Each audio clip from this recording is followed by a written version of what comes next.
নমস্কার। আজকের গুরুত্বপূর্ণ খবরগুলি হলো, আজ কলকাতায় সংবাদ সম্মেলনে কেন্দ্রীয় স্বরাষ্ট্রমন্ত্রী অমিত শাহ তীব্র প্রতিপক্ষকে নিশানা করে বলেন যে মমতা ব্যানার্জির নেতৃত্বাধীন তৃণমূল কংগ্রেস সরকার অবৈধ অনুপ্রবেশী ঢুকতে সহযোগিতা করেছে এবং এর ফলে রাজ্যের জনসংখ্যা ও সামাজিক ভারসাম্য ঝুঁকিতে পড়েছে।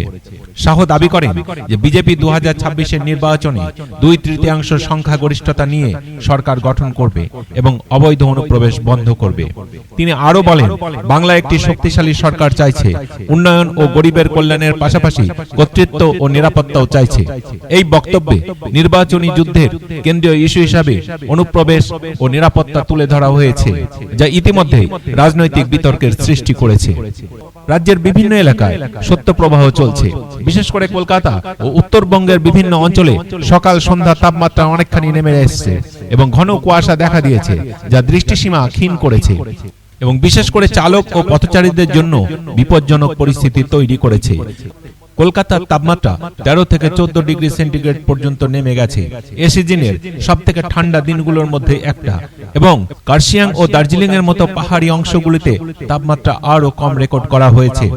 এছাড়া রাজ্যের বায়ু দূষক সূচক কলকাতায় 201 পর্যন্ত পৌঁছেছে, যার মানে গভীর দূষণ পরিস্থিতি, বিশেষ করে বয়স্ক, শিশু ও শ্বাসনালীর সমস্যা থাকা লোকেদের জন্য।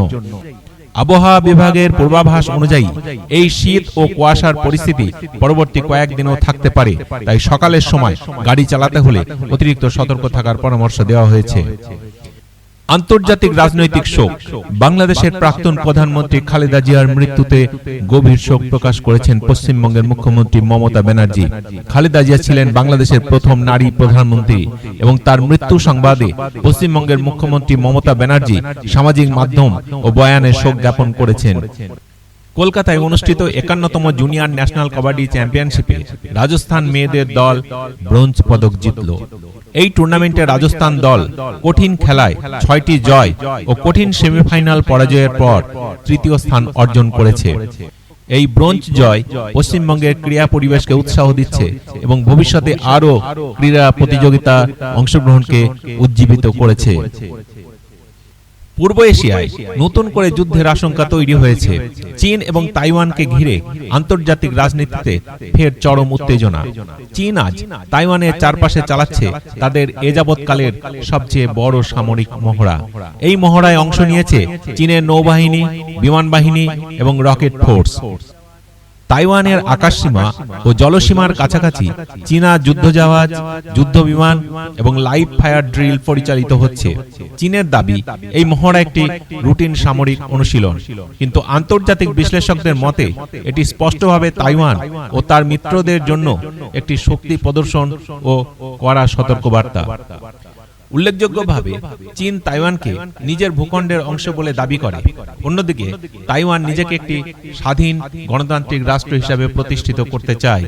এই পরিস্থিতিতে মার্কিন যুক্তরাষ্ট্র ও জাপান গভীর উদ্বেগ প্রকাশ করেছে এবং অঞ্চল জুড়ে নিরাপত্তা ব্যবস্থা বাড়ানো হয়েছে। বিশেষজ্ঞদের মতে এই মহড়া ভবিষ্যতে এশিয়া প্রশান্ত মহাসাগরীয় অঞ্চলে শক্তির ভারসাম্য বদলে দিতে পারে।